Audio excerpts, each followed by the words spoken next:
Hello, hello, everybody, and welcome to Celebrating Changemakers. So exciting to have another week of just amazing interviews with people from all over the world. And this might actually be, I believe it might be our first international interview today.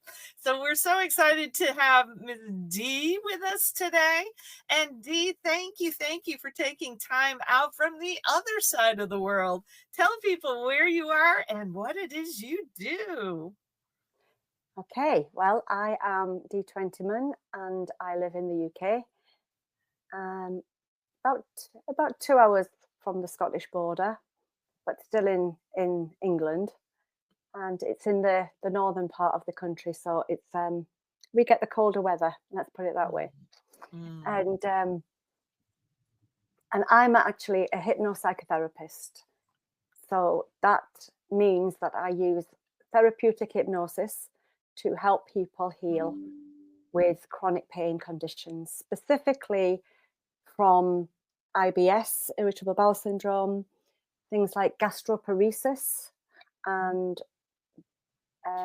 irritable bowel disease, and then all the other associated things that go along with that. So things like tension, muscle pain, joint pain, skin ailments, fibromyalgia, Mm. and anxiety and stress. So they all contribute to chronic pain, and that's what I work with. And I use it because I've worked in the mental health sector for a long, long time, longer than I care to remember. And as a therapist, I realized that counseling and all of those talking treatments seemed to take far too long for a lot of people, because when we're doing therapy in that respect, we are engaging the critical part of our mind still. Mhm. It's still engaged, and there's a lot of people can hear you and can understand what you're saying, and they can get it and they can apply it to themselves. However, that little critical part of the mind goes, yeah, but. Mm. So what a hypnosis does is it shuts down that critical part of the mind when you need to heal. And Mm. there isn't any yes but, no buts, or yes but, or what ifs. There is just an acceptance of what is being said to help that person think and accept new possibilities Mm. for how their body will feel. So it's a very, very good way of speeding up the healing process by using some hypnosis within the healing modalities that I use, all of the other stuff that I do. Mm. Mm. And it Mm. and it really helps to make that process faster. And hypnosis has been around for a long, long time. It's it wasn't invented. The term hypnosis was used, but it's not something you can invent. It's something that's a natural part of your brain, natural part of the way your mind works. We've all been in hypnosis, and we're constantly in and out of hypnosis every day without even realizing it. And if I Mm. told you some things about when you're in hypnosis, you'd be surprised. So, so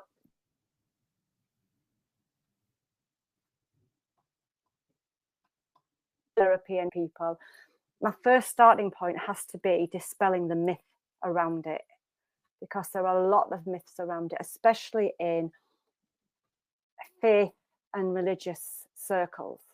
Mm. Tell us And about that.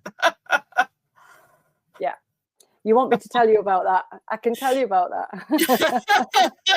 Well, because that's part of my concerns is I think there's so many things that have been shut down in some of these religions that it's blocking our ability to be who God designed us to be. Yes. And it stops people from utilizing a very, very safe, very, very God given part of our brain that nobody's taught us how to use in a way that will help us to heal. And if somebody can heal through the use of hypnotherapy, then that should be something that they should be allowed to explore and look at. And once Mhm. you actually speak to people about it, then you they fully understand, oh, I get it now. It's not like the man on the telly who tells you to dance like a duck on stage and make a fool of yourself. You know, it's not like that. I can't be made to go and harm somebody. It's not voodoo. Yeah, I don't go and ask you to stick a pin in somebody and harm them. It's got nothing to do with that. It's all about focused concentration on an Mhm. idea or a concept that is beneficial. And when your subconscious realizes that it's beneficial, it will allow it.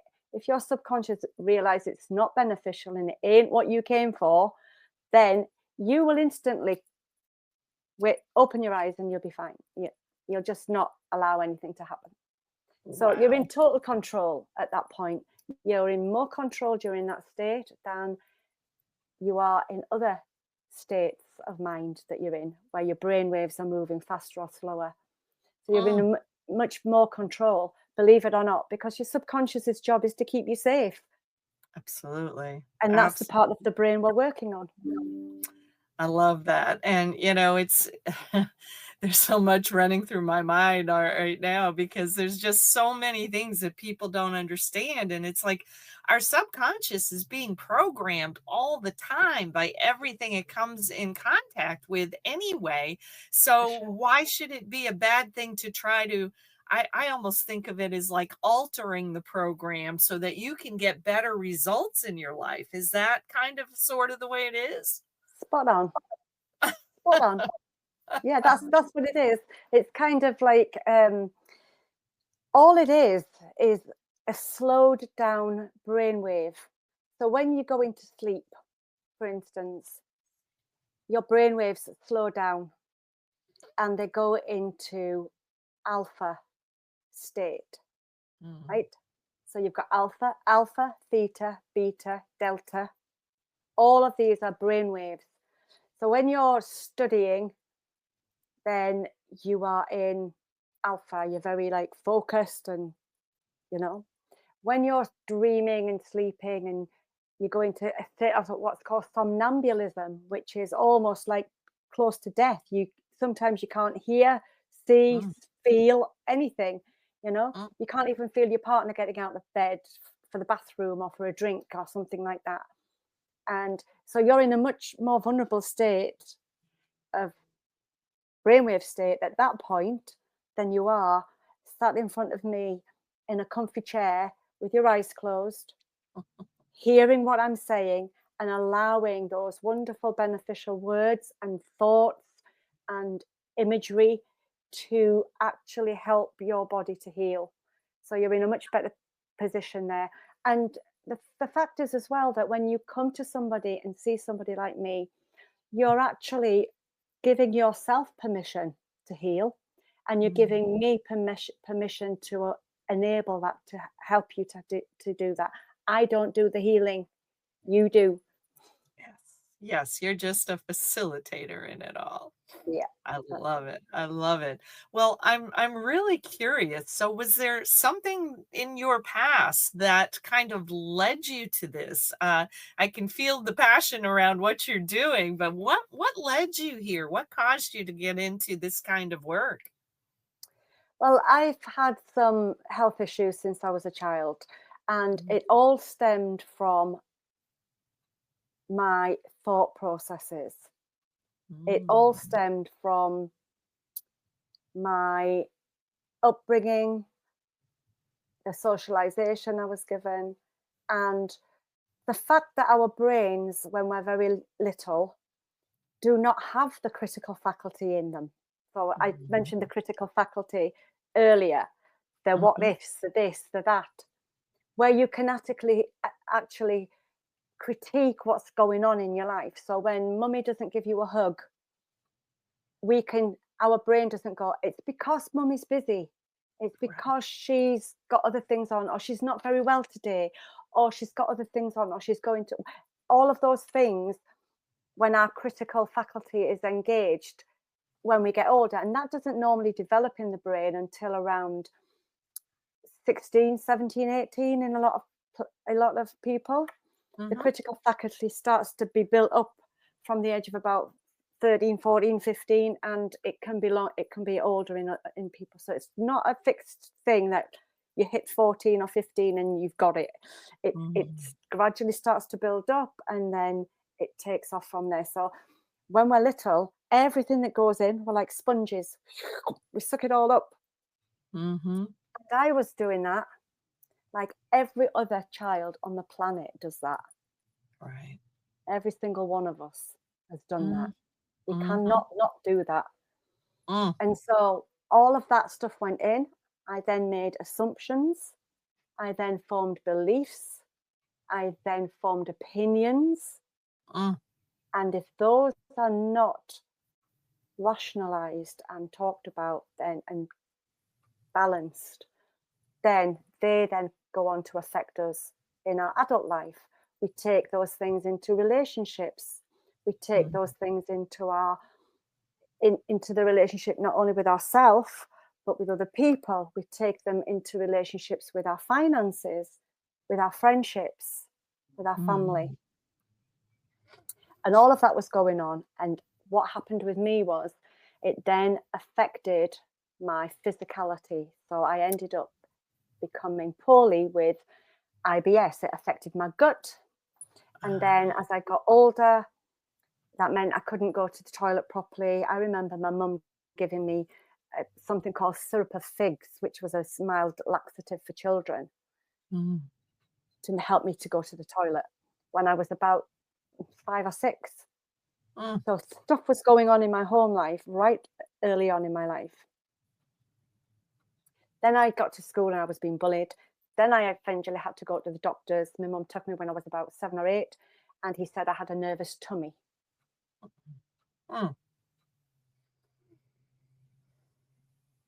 Bowel syndrome. Nothing wrong with me, just nervous tummy. That's what they called it back then. And so that just went on throughout my life. And it was only when I got into my 30s and I'd had several very difficult, abusive, violent relationships and carried a pattern through my life of not standing up for myself, not having any boundaries, thinking everybody was as kind as I was to them, that they'd be kind and nice to me. And that doesn't happen in life.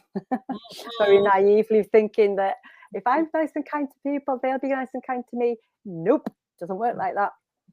And so this is what happened. This is what happened to me. That's when I then got into looking at psychotherapy, hypnosis, helping other people who were in pain, emotional pain, psychological pain, and physical pain.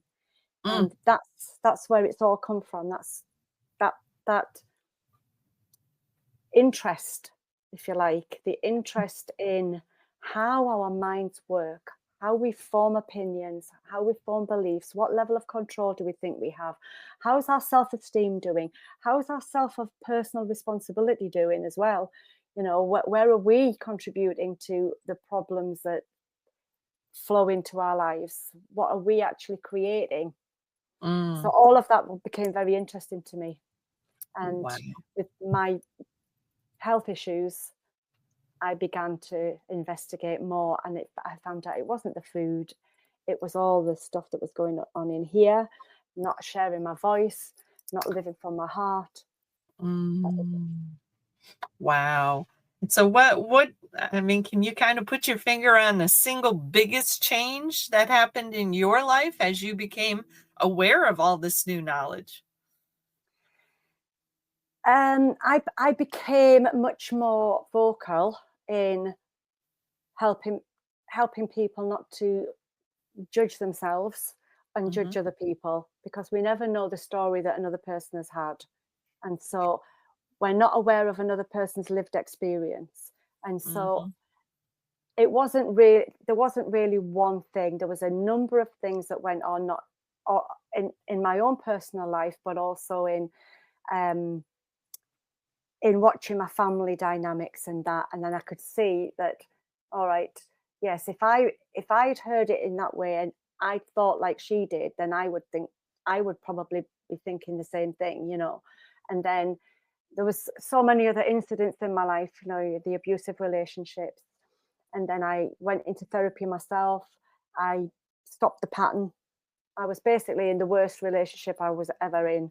And Mm. I just thought, this has got to stop. It ends here. And then it did end there. I went into therapy, and then I met my wonderful late husband, and he was like he was just like somebody jumped out of this box and said, "Happy birthday! All your birthdays have come at once," kind of thing. Wow. And he was an absolutely amazing man, one of the world's nice people. He used to say that about me.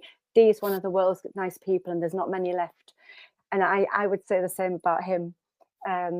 But very sadly, we were only together a short time, because 6 weeks after we married, he died of a heart attack. So it Oh, was like I was plunged into this depth of despair no. at that time, and that was a long time ago now. But yeah, he just collapsed in front of me one day, and that was he was gone. So it Oh, took me a long time to get over that as well, and it was during those years that I started to delve more into psychotherapy and hypnotherapy and healing. So mm, mm. it was a Wow. horrible time. So Wow. yes. Wow, Hmm. wow, wow. That almost seemed like a cruel joke. Yes. Well, yeah. Now I've got to try and change my light again now, because the sun's turning around, and I'll look. I understand, I understand. Oh dear. Here we Wow, go. well, you have an amazing story, and I love how you've taken hypnotherapy and psychotherapy and kind of put them together to create your own style of healing for people. Yes. Absolutely amazing. Please let people know, how can they reach you if they are interested? I'm assuming that you are able to do a lot of the work you do virtually. Oh yes. Everything I do now can be done virtually. I've worked one-to-one for a long time, but I do it all now virtually. Mhm. Don't really do many. That's my partner coming back. Sorry about It's okay. that. And yes, I do everything virtually now, online. And it's the great thing about the internet is that you can reach more people who may not have heard or understood what you do for a living, and how I can help them to actually do things that pharmaceuticals can often get wrong. And I do everything naturally. Everything has to be natural, so no pharmaceuticals, because they disturb the gut lining and all of that kind of thing. So everything's natural. Any remedies that I recommend are herbal, homeopathic, and around food. So functional medicine and all of that as well. But mainly, this is where I work in here. Mhm. And how can they get a hold of you? They can get a hold of me via my Facebook page. I have a group called the Gutsy Women Collective, and Ooh, nice. they can get in touch with me there.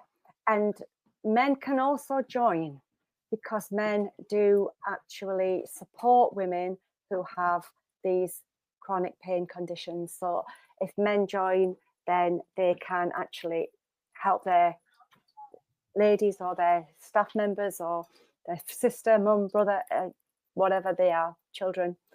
And so Love they it. can join too, as supporters of their ladies. Awesome. So Awesome. I love it. Gutsy Women Collective. That is a great name. Good stuff. Well, as we wrap up this interview today, do you have any final words of wisdom to share with everyone? I would just say to people, trust in your gut instinct.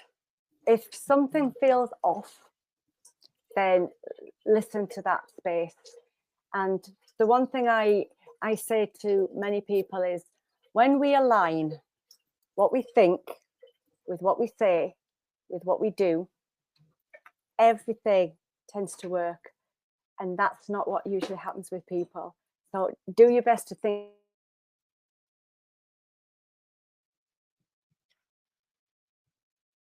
you can move, you will feel relaxed and calm. If it's not, your body's telling you. So sit and listen to it, and you will get a message, and listen to the message. Mm, mm. Wow, I just had a thought pop into my head. Maybe that's why so many people have so many gut health problems right now because they're not listening to their gut. Yes, it's true. Yeah.